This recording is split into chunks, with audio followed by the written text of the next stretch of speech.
우리 빌립 집사의 얘기가 계속 이어집니다. 사마리아 성에 들어가서 복음을 전했습니다. 물론 빌립은 사명을 갖고 들어간 것은 아니었습니다. 피난 처로다가 사마리아 성이 안전했기 때문에 들어간 것뿐이었습니다. 왜 안전하다고 그랬죠? 사마리아 성은 유대인들이 너무나 꺼리는 곳이었어요. 아주 부정한 곳으로 봤고, 거기 들어갔다 나면 먼지를 털어버리고 목욕을 할 정도로다가 아주 부정하게 생각하고 또 적대감이 있었습니다. 그런 정도였기 때문에 역사적으로, 문화적으로, 정서적으로 이 사마리아 성은 굉장히 고립될 수밖에 없었고, 또 아주 유대 사회에서는 버림받은 그러한 사람들로 취급이 되었습니다. 그러니까 사마리아 성 사람들에게는 상처가 참 많았습니다. 혼혈족인데다가 옛날에 스룹바벨 왕 때 어떤 일이 있었습니까? 성전을 지려고 그랬을 때, 우리도 거기 참여해 달라고 그랬을 때 유대인들이 너희들은 혼혈족이기 때문에 안 된다, 그런 상처나는 말을 했죠. 그게 이제 삐져가지고 성전 짓는 것을 의도적으로 방해를 했습니다. 막 고자질을 하고 그 황제에게 이런 말을 올리지 않았습니까?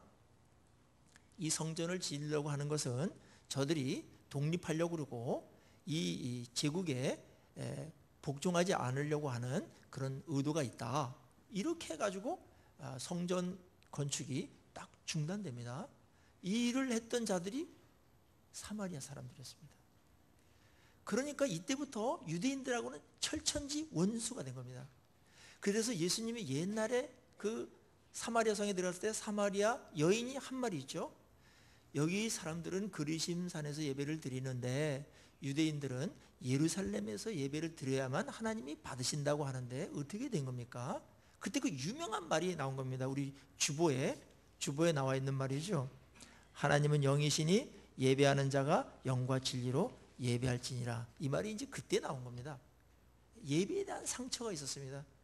우리는 버린 자식들이다. 이렇게 나쁜 짓을 했으니 하나님께서 구원을 시켜주겠나? 성전 짓는데 방해를 했고 피가 섞여가지고 그 문화에 막 탐닉하고 못된 짓은 다 했으니 우리는 버림받은 그런 민족이다. 이런 아픔과 상처를 안고 있었습니다. 그런데 본의 아니게 빌립이 거기에 들어갑니다. 그리고 복음을 전했습니다. 빌립이 복음을 전한 것은 우리에게 이런 굉장히 중요한 성도들의 삶의 기본을 가르쳐 주는데요. 우리가 어디를 갔든지, 그것이 피난을 갔든지 직장 생활을 하러 들어갔든지 아니면은 놀러 갔든지,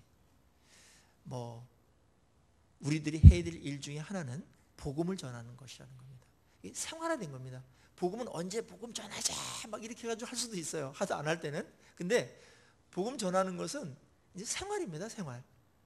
그래서 누굴 만나면은 예수 안 믿는 사람은 자연스럽게 어떻게 복음을 전해야 되겠는데 이런 이제 부담감이 우리에게 있죠. 그래서 이 부담감이 있어서 어떤 경우에는 이 부담감이 너무 싫어가지고 그냥 못 본 척하고 그럴 때도 있습니다. 근데 이제 성령이 너 자꾸 그러지 말고 복음을 전해라. 이런 이제 자꾸 마음이 들 때는 거역하지 마시고 이제 복음을 전해야 됩니다. 한 목사님이 어느 그 레스토랑에 들어갔어요.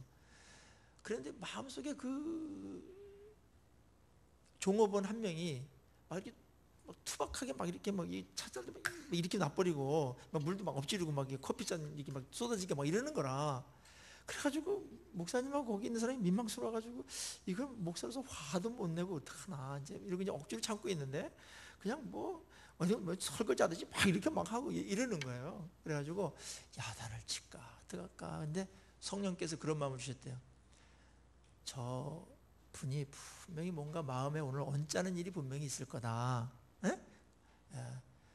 그러니까 그 사람에게 하여튼 따뜻하게 말하고 복음을 한번 전해보는 게 어떻냐. 이 마음속에 그런 생각이 들더랍니다. 그래가지고 이제 이렇게 부르고 이제 팁을 주면서 오늘 무슨 기분 나쁜 일이 있었냐. 그러니까는 이제 집안이 이제 부모님이 이혼을 하고 이제 막 어저께 막 그런 일이 있었고 막 그랬다라는 겁니다. 그래서 자기도 막 죽을까 말까 지금 생각하고 있고 이게 언제 그만둘까 다 의미가 없으니까 이제 그런 생각을 하고 있었다는 겁니다. 그래서 앉혀놓고서 이제 목사님이 이제 얘기를 했대요. 이런 얘기 저런 얘기 하면서 복음을 전했는데 거기서 눈물을 흘리고 이제 예수를 믿는 일이 벌어졌다는 겁니다. 그러니까 이제 모든 사람에게 만나는 사람마다 다 그렇게 할 수는 없지만은 택시를 탔는데 유난히 마음에 거룩한 부담감이 생길 때가 있죠.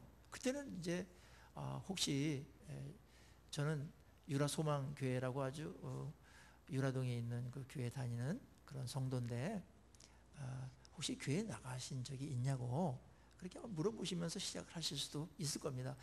이거를 너무 어렵게 생각하면 안 됩니다.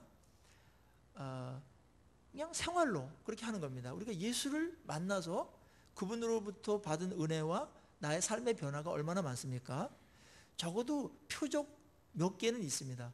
예수님을 믿고 난 이후에 여러분들 안에 내면적인 이적이 일어났든 또 외형적인 일이 일어났든 아니면 또 어떤 문제가 해결됐든 기도응답을 받았던 어떤 변화가 생겼든 그렇죠? 뭐 이런 것들이 분명히 있을 텐데 없는 사람이 없어요. 근데 그거는 나에게는 어떻게 보면은 오래됐기 때문에 또 나에게 벌어진 일이기 때문에 그렇게 큰 일로 여겨지지 않을 수가 있는데 다른 사람들에게는 그것이 굉장히 아주 신선한 충격으로 그 다음에 돌파구로 문제 해결을 푸는 열쇠로 그렇게 작용할 수 있게 되는 겁니다. 우리 의사들이 있잖아요. 뭐 막 이렇게 쓰면은 우리 모르잖아요. 와 이러잖아요. 뭐 일부러 모르게 쓰는 것 같아요. 막 이게 영어도 막 쓰는데 전문 용어예요. 근데 자기네들은 늘 일상 용어거든요. 그게. 근데 우리는 그거 보면서 이제 권위와 전문적인 그런 것들을 이제 인정하잖아요. 근데 우리가 그런 겁니다.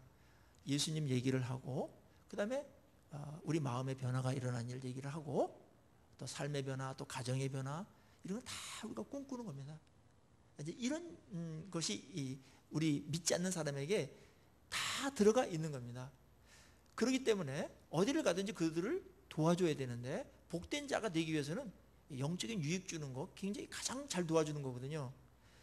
구제는 한 부분을 도와주는 것이라면은 복음을 전하는 것은 일생과 영혼을 도와주는 거고 그 삶 전체를 도와주는 거거든요. 이거 우리가 늘 존귀한 일들을 우리에게 하나님께서 맡긴 겁니다. 그래서 빌립은 뭐 그거 어디 가든지 피난민이지만 내가 갖고 있는 거 뭐 전한 겁니다. 그들이 더 안정된 삶을 살고 있지만 전한 겁니다. 자기는 뜨내기지만은 그들은 뭐 이렇게 거기서 오랫동안 살고 잘 살고 있는 사람들이었지만 자기는 아무것도 가진 게 없지만 가진 게 있었죠. 은과 금은 내게 없지만 내게 있는 것으로 내게 주노니 내게 있는 거 있거든요. 그거 우리 엄청난 걸 갖고 있는 거예요. 세상에 갖고 있지 않은 거를 갖고 있어요. 아무리 유명한 석학도 하버드에 나오는 사람도 갖고 있지 않은 게 있어요. 못한 게 있어요. 성공한 사람도 갖고 있지 못한 게 있어요. 그거 우리 갖고 있습니다.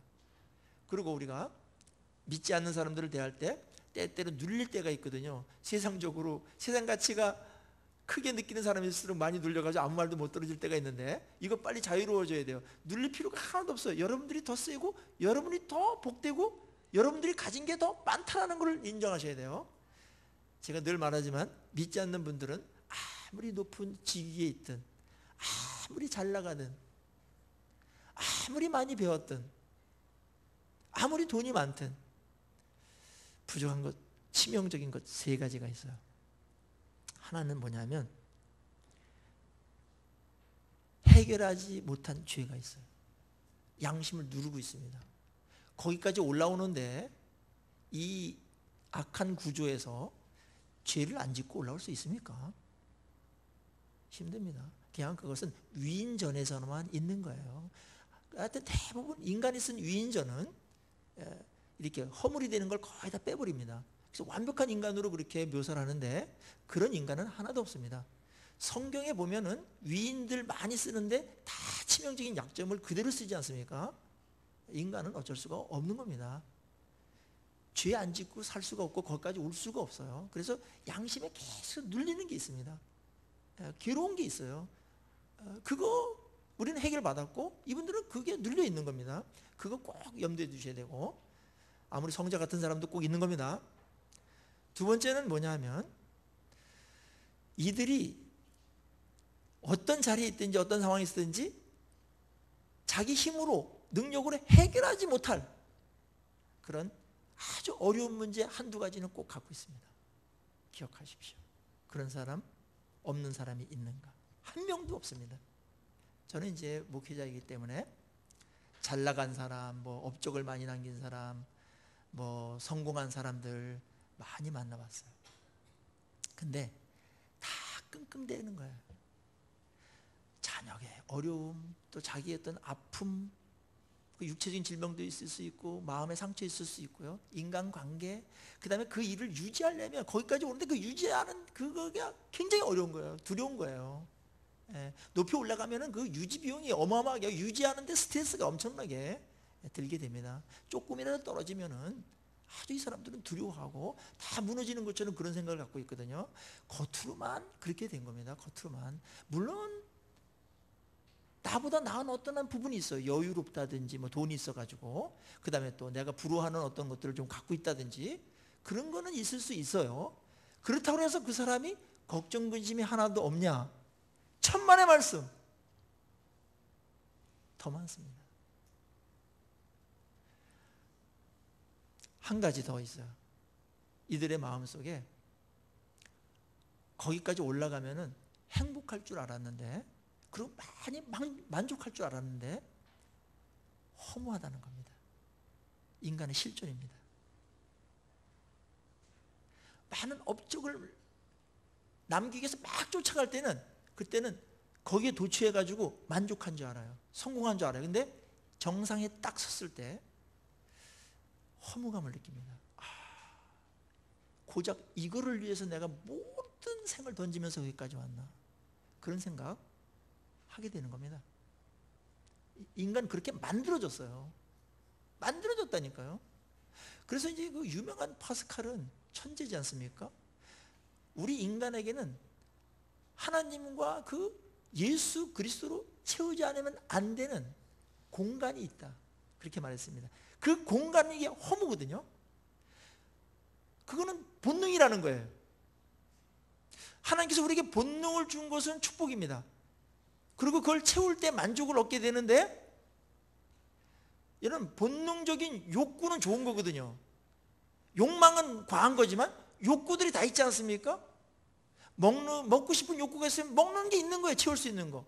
뭔가 대화하고 나눌 수 있는 대화의 상대자가 있는 거예요. 성욕이 있으면 남녀가 있는 거예요. 그거는 건강한 겁니다. 그런데요, 무엇으로도 채울 수 없는 그런 깊은 영혼의 욕구가 있다는 거죠. 인간은 뭘 이루어도 만족을 못해. 이거 공통적입니다. 제가 이게 하도 궁금해가지고 역대 이렇게 뭘 이룬 사람들, 업적을 이룬 사람들, 성공한 사람들 그 유언을 제가 한번 뭐 많이는 아니지만 이렇게 좀 조사해 본 적이 있는데, 그 마지막 노년에 보면은 다 한결같은 공통점이 있습니다. 허물을 꿰뜹니다. 허물을 꿰뚫더라고요. 뭐 괴테라든지 뭐 이런 사람들 다 허물을 꿰뚫더라고요. 그런데요, 예수 믿는 사람들 보면은 뭐 세상적으로 가진 것도 별로 없는데 허무하지 않아요. 그렇지 않습니까? 내 인생 이 정도면 진짜 괜찮다, 그리고 잘 살았다, 그리고 축복이다, 그리고 감사할 인생이다, 이렇게까지 갑니다. 세상은 그냥 자기의 마음을 그냥 달래기 위해서 그렇게 억지로 그냥 마인드 컨트롤 해가지고 그렇게 명상하면서 그렇게 억지로 합니다. 근데 또 삐져나오고 그 허물을 어떻게 할 수가 없어요. 그래가지고 인생의 삶의 의미가 뭐냐, 뭐 이런 철학적인 질문을 요즘 현대인들은 굉장히 기피합니다. 왜냐하면 허무한 것이 들통나니까. 무서운 거거든요. 내 사는 게 의미가 뭐냐, 이렇게 해가지고 그래 뭐가 달라진 거냐, 이게 난 뭐냐, 모르는 거죠. 아주 근원적인 그런 문제 해답을 갖고 있지 못하기 때문에 늘 허탈해합니다. 그래서 다른 것에 그냥 이렇게 취해가지고 빠져가지고 탐닉하면서 그냥 마취하고 잃어버리자, 그냥 모든 걸 잃어버릴 수 있는 뭔가 이렇게 확 빠지는 그 무엇을 막 찾아다니는 거죠. 그게 알코올일 수도 있고, 그게 성일 수도 있고, 그게 마약일 수도 있는 것입니다. 잊어버린다는 거예요. 그렇지만 그게 해결책이 아니죠. 그건 더 깊이 들어가는 것이고, 그거는 근본적인 치료가 아닙니다. 그거는 그냥 진통제를 그냥 놓고 그냥 잊어버리는 겁니다. 인생 그렇게 살면 안 되는 거 아닙니까? 자기 인생에서 책임을 져야지요. 그거는 자기 인생과 영혼에 대해서, 일생에 대해서 굉장히 무책임한 겁니다. 그냥 모르는 척하고 가자. 가다 보면 뭐가 되겠지? 아니 30년 40년 동안 안 됐는데 뭐가 됩니까? 안 됩니다. 성경은 이제 이 부분이 바로 하나님께서 만들어 놓은 영적인 욕구다, 그렇게 말하는 겁니다. 근데 예수님을 믿고서요, 하나님의 사랑을 받고 은혜를 받고 그러면 이게 어느 순간에 확 메꿔져요. 그래서 허무하지 않습니다. 참 이상한 치료입니다. 우리만이 갖고 있는 겁니다. 그리고 굉장히 자유롭죠. 허무한 상태에서 행복을 논한다? 그건 어불성설입니다. 허무한데 무슨 행복을 논합니까? 허무한데 그냥 하루하루 그냥 살아가는 거죠. 참된 만족은 복음 안에서 있는 줄로 믿습니다. 그래서 빌립은 뜨내기이고 피난민 인세이고 그다음에 적대적인 관계에 있지만 가서 내가 경험한 그 예수를, 복음을 전한 겁니다. 오늘도 여기에 나와요. 하나님의 나라와 예수의 이름을 증거했다라고 나옵니다. 두 가지 얘기해야 됩니다. 복음을 얘기해야 되고, 예수 그리스도의 복음을 얘기해야 되고, 그리고 하나님의 나라, 천국 백성이 됐다라는 거, 그거 얘기해야 됩니다. 그때 우리가 구원받게 되고, 그 다음에 죄에 어떤 눌렸던 그런 양심, 그런 것들이 다 이렇게 자유로워집니다. 그리고 하나님의 나라의 백성이 됐다는 것들은, 천국 백성이 됐다는 것은 우리에게 삶의 의미를 그만큼 풍성하게 해주는 거거든요. 영원한 나라입니다. 그런 것을 전할 때 사마리아 사람들이 확 꼽혔습니다. 그래가지고 하나님께 돌아오는 일들이 벌어졌고, 그리고 이제 세례를 베푸는 일이 거기서 벌어졌습니다. 여기 이제 세례라는 말이 계속 나와요. 세례라는 말이 일개 평신도가 가가지고 사마리아 성 같은 아주 정말 영적으로 너무너무 피폐되어 있는, 그리고 사회적으로 고립되어 있는, 많은 사람들로부터 질시의 대상이 되는, 인간 취급을 받지 못하는 그러한 동네, 복음을 받으리 가장 어려운 동네에 들어가가지고 이 빌립 집사가 지금 이런 일을 하게 되는데, 빌립 집사의 잘남보다는 성령께서 그 일을 통해 가지고 하는 겁니다. 그래서 뭔가 우리가 하나를 작게, 하나님의 말씀을 따라서 그냥 이렇게 작게 시작을 했는데 엄청난 결과를 가져다 주는 일이 많이 있죠. 그걸 우리는 은혜라고 말하는 겁니다. 은혜라고 말하는 겁니다. 빌립도 아마 이 정도까지 될 줄은 아마 몰랐을 거예요. 주변에 그냥 몇 명 내가 아는 사람들 그냥 이렇게 전했는데 이런 동네가 막 다 떠들썩해지고 뒤집어지는 그런 일이 벌어지게 되었습니다. 그래서 거기 복음의 능력으로 말미암아 8절 보세요. 8절. 그 성에 뭐가 있다고 그랬어요? 그 성에 큰 기쁨이 있었다. 그동안에는 우울하고 암울하고 어둡고 막 그런 동네예요. 이 사마리아 동네가 그냥 버림받은 동네입니다. 그런데 그 동네에 복음이 들어가자 큰 기쁨이 그 성에 가득했다. 누가 이런 일을 하겠습니까? 이게 복음의 능력입니다. 우울했던 자, 암울했던 자를 환하게 만들어주고 기쁨이 충만한 자로 바꿔준다.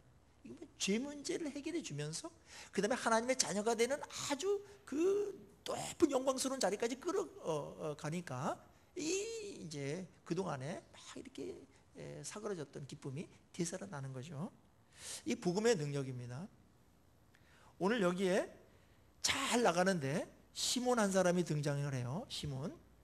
이제 이 사람이 이제 사도행전에서 대부분 이제 문제를 일으키는 사람 한 명씩을 이렇게 꼭 끄집어내가지고 그 사람 이야기를 다루거든요. 앞에서 누가 있었습니까? 아나니아와 삽비라 있었지 않습니까? 그 다음에 스데반 죽인 이제 바울도 약간 언급해 놓았고, 그 다음에 여기에는 또 이제 시몬이라는 그 마술사 시몬의 얘기가 등장합니다.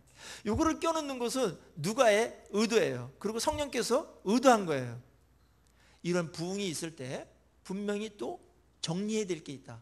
교회가 잘 가다듬고 또 확인하고 조심해야 될 것이 있다는 것을 이 시몬을 통해서 가르쳐 줍니다. 이 시몬은 어느 정도의 사람이었냐면은 마술을 해가지고 그 사마리아 성을 거의 지배하다시피 한 유력자였습니다. 그러니까 손장난 정도 해가지고 사람들을 이렇게 추종하게 만든 정도가 아니고 뭔가 포스가 느껴질 뭐가 있었어요. 그것이 언변이든지 어떤 영적인 어떠한 뭐 이적을 행하는 것이든지 뭔가 사람들이 꼼짝 못하게 하는, 그 사람을 추종하고 그 사람 말을 들을 수밖에 없는 그러한 뭐가 있었어요. 그래서 본문에 기록되어 있죠. 낮은 자로부터 높은 자에 이르기까지 지위 고하를 막론하고 다 그를 따랐다, 그렇게 되어 있어요. 유력자입니다. 그 사람의 지배하에 사마리아 성이 있었던 겁니다. 이 마술은 거짓이죠. 그리고 이 시몬은 그 영향력을 갖고서 자기를 추종하게 만들고 자기를 높이고 자기의 유익을 마음껏 구가하는 그런 자였습니다. 아마 두려운 어떤 동네, 또 뭔가 문제가 많고 상처가 많은 동네에 이런 사람을 의지하고 싶은 그러한 성향성들이 있었는데 시몬은 그걸 잘 이용했던 것 같습니다. 근데 거기에 빌립이 들어갔습니다. 평범한 사람인데 딱 들어갔는데 복음을 전할 때 그가 이때껏 해놨던 것들이 무너지기 시작했습니다. 다른 사람들이 다 막 변하고 이런 일들이 벌어지니까 시몬이 나도 따라야 되겠다 이래가지고 예수를 믿습니다. 이게 이제 진짜냐 가짜냐는 이제 여기 언급되어 있지는 않았어요. 근데 믿는 것 같습니다. 믿고 세례도 받았습니다. 세례를 받는다라는 것은 오늘 여기 계속 강조되는데 뭐냐면, 세례는 뭐냐면 이전에 육신적인 삶들, 죄악된 삶들, 정욕적인 삶들은 내가 죽고 십자가를 못 받고 이제 새로운 사람으로, 예수 안에서 새로운 사람으로 내가 산다. 그게 이제 세례의 그런 깊은 의미 아닙니까? 그래서 물에다 확 담가버립니다. 세례할 때. 이전 건 죽는다는 거예요. 그리고 이제 예수로 말미암아 새롭게 살아나는 겁니다. 이제는 정욕적인 삶이 아니고 나중심적인 삶이 아니라 성령의 소욕에 이끌려 살고 말씀대로 살고 땅의 것만 추구하는 것이 아니라 하나님의 것을 추구하는 이제 새로운 이제 삶을 살게 되는 그런 어떤 서약식이 세례입니다. 그래서 세례는 굉장히 중요합니다. 그래서 예수님께서 성찬식과 세례식만 남겨놨어요. 구약에 그렇게 많던 형식들 다 폐했습니다. 그리고 완성해 버리셨습니다. 근데 예수님께서 꼭 두 가지는 남겨놔야 된다. 세례 받는 일과 세례를 베풀라고 그러지 않습니까? 아버지 아들과 성령의 이름으로 세례를 베풀고 제자를 삼아서 세례를 베풀고 그리고 성례식을 또 하나님께서 이렇게 제정해 주신 그것들을 전통을 이어서 유월절 전통을 이어서 예수 그리스도의 피를, 죽음을 기념하는 그런 성찬식을 남겨두었습니다. 이것은 기독교의 두 가지 예식밖에 없습니다. 그 내용들은 뭐냐면 이런 것은 말씀이 안 보이잖아요. 말씀이 안 보이는데 세례나 성례는 보이는 말씀으로 우리에게 주는 겁니다. 보이는 말씀으로. 그래서 많은 내용이 그 안에 들어가 있어요. 이 시몬도 뭐 따라가지고 그냥 이렇게 형식적으로 받은 것 같아요. 남들이 다 받으니까 그 중에 껴가지고 자기도 세례를 받았습니다. 그런데 그의 마음은 변하지 않았습니다. 세례의 의미도 잘 몰랐던 것 같습니다. 언제 그것이 들통나냐 하면은 예루살렘에 이 소식이 전해집니다. 글쎄 사마리아 성에 하나님의 말씀이 들렸고 많은 사람들이 주님께 돌아왔다. 이 일이 예루살렘 교회에 보고된 겁니다. 사도들도 깜짝 놀란 겁니다. 아니 사마리아 성이 복음을 받아들여서, 우리가 제껴놓은 동네인데 거기가 선입견들이 있었어요. 사도들도 아직 초창기이기 때문에 선입견들이 있었거든요. 그래가지고 이방인들에게는 복음이 들어가도 안 된다는 생각을 갖고 있었던 그런 선입견들이 강하게 있었습니다. 선민의식이 수천 년 동안 피 속에 있었기 때문에 유대인들 위에는 누가 구원을 받겠냐 이런 생각이 있었고, 특히 사마리아인은 거기는 이방인들보다 더 나쁜 사람들인데 거기에 복음이 들어갔단 말이야. 그래 그러면 확인해 봐야 되고 또 가서 도와줄 게 있으면 도와줘야 된다. 그래서 급합니다. 누가 옵니까? 베드로와 요한이 옵니다. 초대교회의 최고의 지도자들이 왔다라는 것은 굉장히 중요한 일이 터진 겁니다, 지금 사마리아 성에. 근데 이것은 예수님께서 예언한 것이죠. 너희가 성령을 받으면 너희가 예루살렘과 그 다음에 뭐예요? 온 유대와 그 다음에 뭐예요?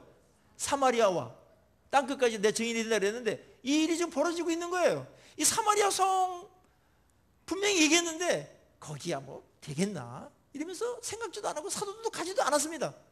근데 일개 한 평신도가 들어가가지고 할 때 성령께서 놀라운 일을 베푸신 거죠. 사마리아 성에 복음이 전파되면서 이 사도행전의 그런 영역이 점점 더 이렇게 확장되면서 복음으로 진군하는 모습이 오늘 여기 보이는 겁니다.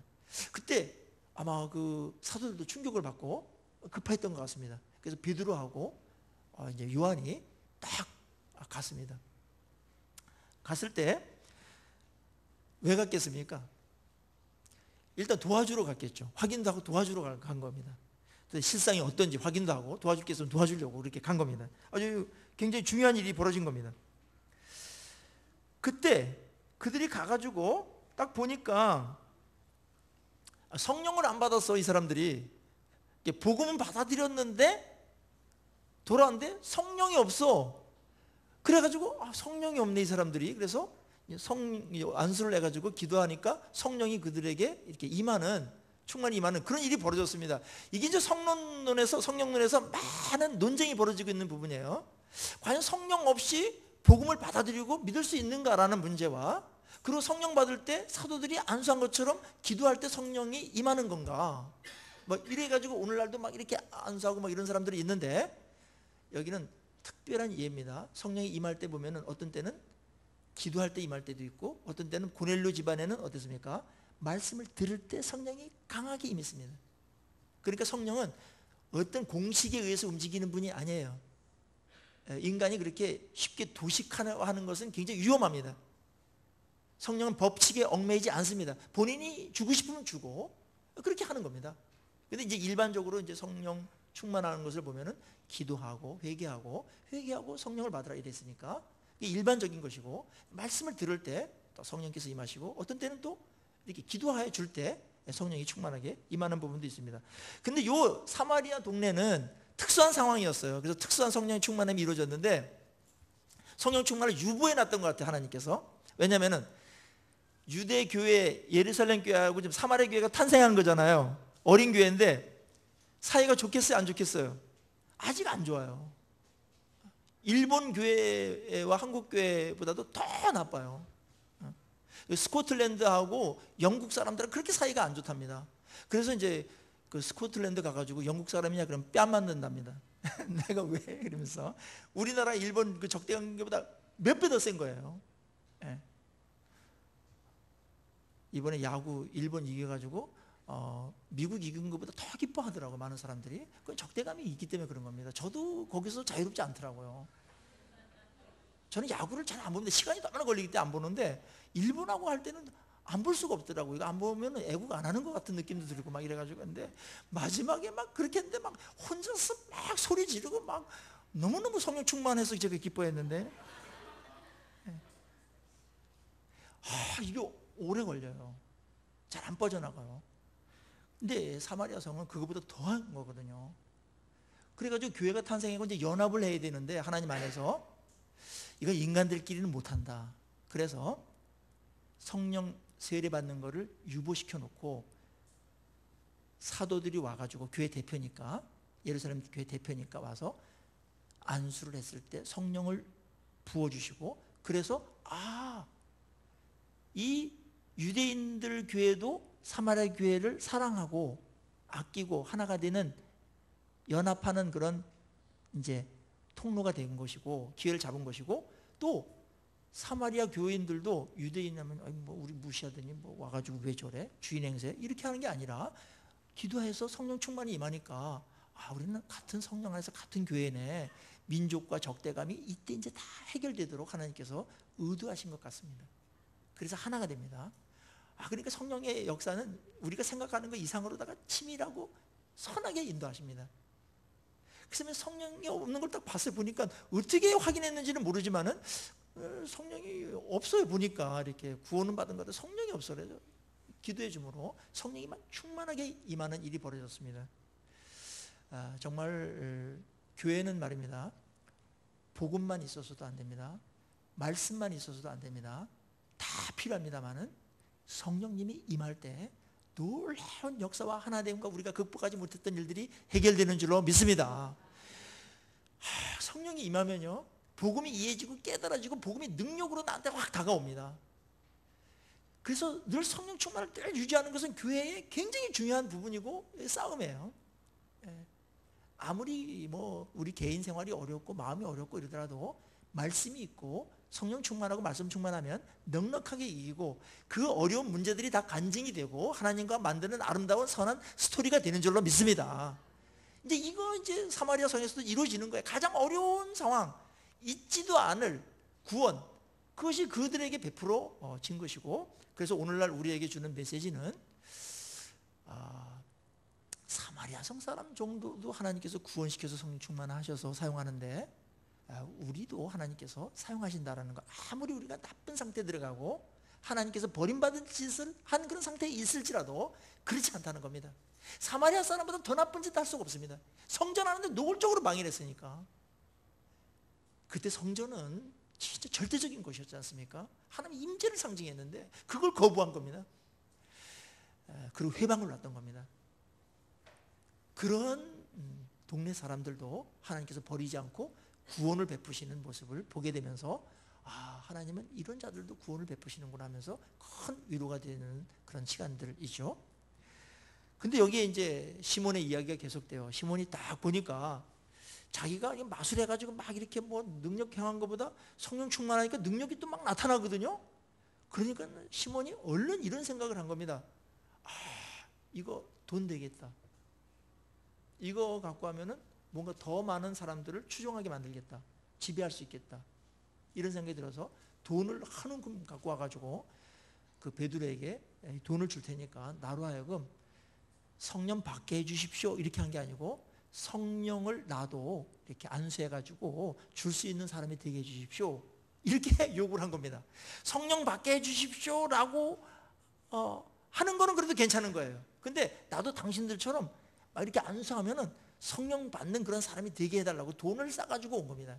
그때 베드로가 막 얼마나 야단을 치는지 모릅니다. 거의 뭐 책망 수준을 넘어서서 내 돈 갖고도 같이 망한다 이렇게 말하는 거죠. 그러니까는 이렇게 예수를 믿은 뒤에도 우리에게 싸워야 될 것이 뭐냐면 하나님의 영적인 그것이 성령의 충만함이든 은사든 어떠한 그 직임이든 그런 것을 말입니다. 세상적인 유익을 위해서 그걸 사용하는 것을 단호하게 베드로가 거절하는 것은 무엇입니까? 교회는 그러면 안 된다는 겁니다. 글로 가면은 그건 망하는 거라는 겁니다. 그래서 굉장히 과할 정도로 다 야단을 쳐요. 너 망한다 이렇게 말했습니다. 저주받고 너 망한다 그런 마음이 악하다 그렇게 말했습니다. 성령을 물질화시키고 성령을 수단화시키고 자기의 어떤 욕구를 채우고 자기의 어떤 영향력과 어떤 자기의 욕망을 만족시키는 어떤 수단으로 사용하려는 그런 의도 자체가 나쁜 거다 그게. 이거는 늘 우리가 점검해야 될 부분입니다. 주객이 바뀔 때가 있어요. 성령은 경배의 대상이고요. 성령의 다스림 속에 들어가야 되지 성령을 조종한다든지 성령을 뭐 내 마음대로 이렇게 한다든지 이런 거는 죄악 중에 죄악입니다. 근데 요즘에 많은 부흥사들이 이런 일들을 많이 저질러 놨어요. 막 성령 지가 막 던지는 것 같고 자신이 주는 것 같고 여러분들 그거는 굉장히 거의 그거는 신성 모독 수준입니다. 거기에 또 쫓아다니는 사람들은 바로 이 시몬에게 속으면서 쫓아다녔던 무리들랑 하등 다를 게 없습니다. 마지막 때 거짓 선지자들이 등장하면서 분명히 이런 일들이 벌어집니다. 아직 우리 한국 교회도 이런 영적인 그 아주 회개망측한 그런 그 영적인 기상도가 있어요. 풍속도가 있습니다. 그럴 수 없습니다.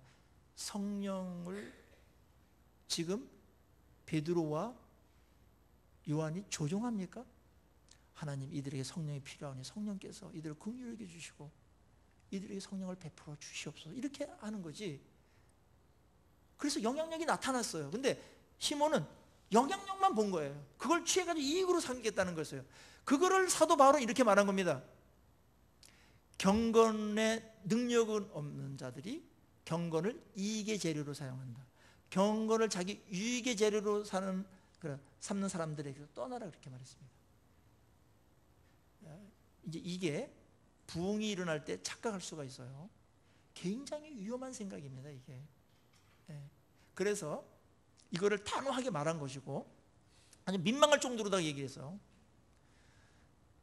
그래서 이 시몬이라는 SIMON 거기다 Y자를 하나 붙여가지고 사이먼이 이래가지고 단어가 하나 만들어졌죠. 그게 뭡니까? 성직매매라는 단어입니다. 성직매매가 사이먼입니다. 시몬 옆에다 Y 하나 더 붙여가지고 거기서 유래된 겁니다. 우리는 믿음 다음에 이 싸움을 해야 됩니다. 우리가 하나님께서 우리를 왜 구원했습니까? 더 성령의 아름다운 욕구로다가 나를 부정하고 나를 부인하고 내 욕구를 부정하고 탐욕을 십자가에 못 박고 정말 다른 사람 유익하게 만들고 하나님 높이고 하나님 나라가 이 땅에서 이루어지도록 하는 그 더 존귀한 목적으로 우리를 끌고 가려고 하는데, 능력받았다고 하는 사람, 능력을 추구하는 사람들이 자기의 세상적인 욕구, 세상적인 욕망을 이루려고 이런 것들을 추구하는 것은 사이먼입니다. 아주 위험한 사상입니다. 여기에 이런 일에 대해서 딱 통찰한 베드로가 뭐라고 말합니까? 21절 보세요. 하나님 앞에서 내 마음이 바르지 못하니 이 도에는 내가 관계도 없고 분깃도 될 것이 없느니라. 그러므로 너의 이 악함을 회개하고 주께 기도하라. 혹 마음에 품은 것을 사하여 주시리라. 내가 보니 너는 악독이 가득하며 불의에 매인 바 되었도다. 복음을 거절하거나 방해하지 않았어요. 그거를 받아가지고 자기의 육적인 욕망을 채우는데 사용하려고 했던 거, 성령을 부려가지고 성령을 사용해가지고 자기 욕망을 채우려고 했던 거, 이게 악독이 가득한 거예요. 아니고 뭐겠습니까? 우리는 악독을 이런 측면에서 잘 안 봅니다. 그래서 교회의 성결을 지키고요, 교회 거룩함을 지키는 문제는 생각보다 민감하지 않으면 안 되는 부분이 있는 겁니다. 성령에 충만하게 있어야 됩니다. 그리고 하나님께서 큰 그림을 우리에게 보였을 때 큰 그림이 뭐냐?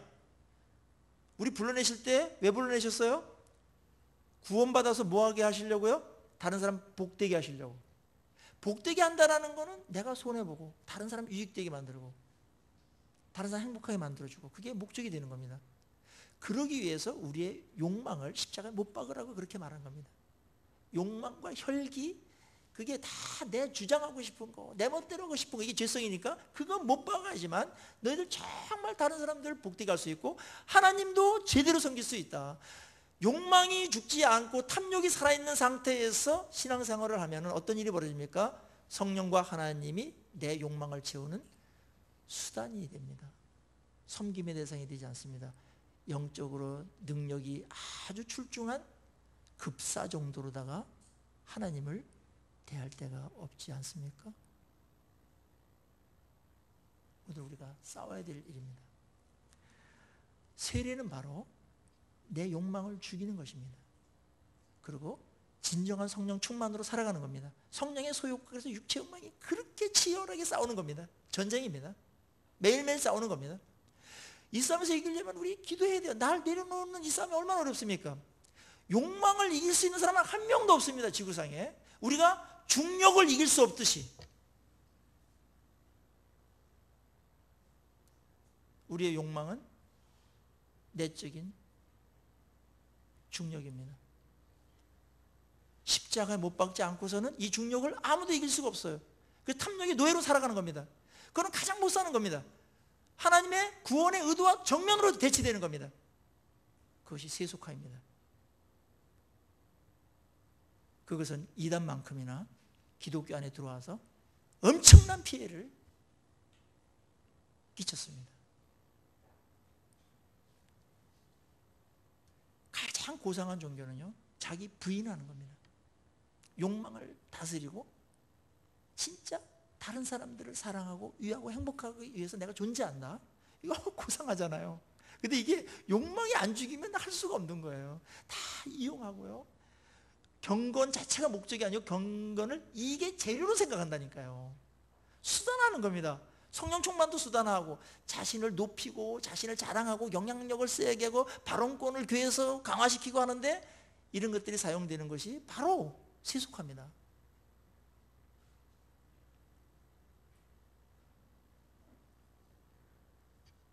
오늘 시몬을 여기에 등장시킨 이유가 무엇입니까? 부흥의 한가운데서 교회가 이런 일에 깨어 있어야 된다는 겁니다. 우리가 하나님 안에서 복을 받는다는 얘기는 영향력이 세진다는 겁니다. 하나님께서 우리에게 뭘 맡겼다라는 것은 세상적으로 그거를 이용하면 뭔가 남길 수 있다는 겁니다. 그렇지만 그렇게 가라고 준 건 아니라는 겁니다. 그건 십자가의 길이 아닙니다. 그래서 오늘 우리에게 도전하고 있는 겁니다. 우리의 성령 충만, 우리의 열심이 더욱더 하나님을 높이고 또 공동체를 건강하게 세워가고 나를 강화하는 것이 아니라 하나님의 영향력을 더욱더 강하게 만들고 다른 사람들을 세워주고 복되게 하는 그것이 바로 복음의 능력이고 십자가의 능력인 줄로 믿습니다. 왜 복음은 능력이라고 말했습니까? 복음은 모든 믿는 자에게 구원을 주시고 하나님의 능력이 됨이라. 이때는 뭐가 최고 파워인가? 이 논란이 아주 셌어요. 지금도 뭐가 최고 센가 이런 거 얘기하지 않습니까? 뭐가 센가? 가장 센 걸 쫓게 되어 있습니다. 그런데요, 복음이 최고의 능력이라는 것은 제가 늘 말하지만 세상적인 능력, 그 다음에 뭐 빌라도의 능력, 시즈의 능력, 뭐 그런 것들은 뭘 누르고 죽이고 없애버리고 하는 그런 능력입니다. 나쁜 거 있으면 확 제압해버리고 하는 능력입니다. 잘 사용하면 그거 괜찮아요. 있어야 돼요. 하나님도 그런 능력이 있습니다. 그런데요, 그것보다 더 큰 능력이 있어요. 그것은 뭐냐면 시몬 같은 사람, 그 다음에 악한 사람을 정말 다른 사람들을 위해서 살도록 바꿔주는 능력입니다. 그게 더 큰 능력입니다. 살리는 능력, 변화시키는 능력. 제가 늘 예를 들죠. 초등학교 학생이 있어요. 5학년짜리가. 근데 조직폭력배랑 관계된 애들이 늘 괴롭혀요. 그때 어떻게 해야 되겠습니까? 너무나 큰 힘이죠. 매일 당하고 울고 말도 못하고 그래요. 아버지가 가가지고 걔네들 말렸습니다. 안 돼요. 능력이 없어. 안 돼요. 경찰을 동원했습니다. 경찰 동원해서 얘네들 다 진압했습니다. 그것도 능력이죠? 여러분들, 이것이 세상적인 능력의 한계입니다. 성경에서 말하는 능력은 그것뿐만 아니라 아주 악할 때는 그렇게 진압합니다. 하나님도 멸할 때도 있으시니까요. 근데 하나님의 능력은 뭐냐면은 이 조직폭력배 애들이 아주 못된 애들이 괴롭히고 막 뭐 갈취하고 막 폭력하고 이런 애들이 이런 애들을 말입니다. 어떻게 했는지 마음을 변화시켜가지고 그 힘을 갖고서 이 연약한 애들을 돌보고 가방도 들어주고 그 다음에 아주 그 힘든 애들 이렇게 어부도 주고 이렇게 바뀌는 거 말입니다. 그게 더 큰 능력 아닙니까? 세상에는 이런 능력이 없다는 겁니다. 예수 안에 복음 안에서만 있다는 겁니다. 여러분, 가장 큰 능력이 뭡니까? 내적인 욕망을 이길 수 있는 능력입니다. 여러분, 욕망은 아무도 못 이깁니다. 그거를 예수 안에서 이깁니다. 그때 우리 마음속에 놀란 평화가 임하고 존귀한 삶이 되는 겁니다. 십자가의 능력입니다. 이 능력을 의지하시고 이 능력을 추구하십시오. 헛된 힘들을 따라다니지 마십시오. 지금 무엇을 따르는가에 대한 얘기가 계속해서 여기에 올라와 있습니다. 무엇을 따를 것인가? 어떤 힘을 추구할 것인가? 예수 믿어도 목적이 안 바뀌면 그것은 잘못 믿는 것입니다. 목적이 바뀌는 것입니다. 오늘 우리 안에서 하나님께서 얼마나 큰 은혜를 베푸셨습니까? 예수 그리스도를 죽이시면서까지 우리를 구원하셨는데 그것은 단순히 구원시키는 것뿐만 아니라 구원 그 이후에 이러한 복음의 능력으로 우리를 훌륭하게 만드는 자기의 탐욕과 욕심을 다스리고 누르고 다른 사람들을 위해서 살고 다른 사람들을 복되게 하는 그런 훌륭한 사람으로 만들기 위해서 우리를 부르시고 또 그걸 위해서 주님께서 죽으셨다는 사실 오늘도 기념하면서 하나님 앞에 우리 성찬식을 같이 했으면 좋겠습니다. 자, 우리 찬송가 우리 한 장 하시고요. 성찬식 같이 하도록 하십시오.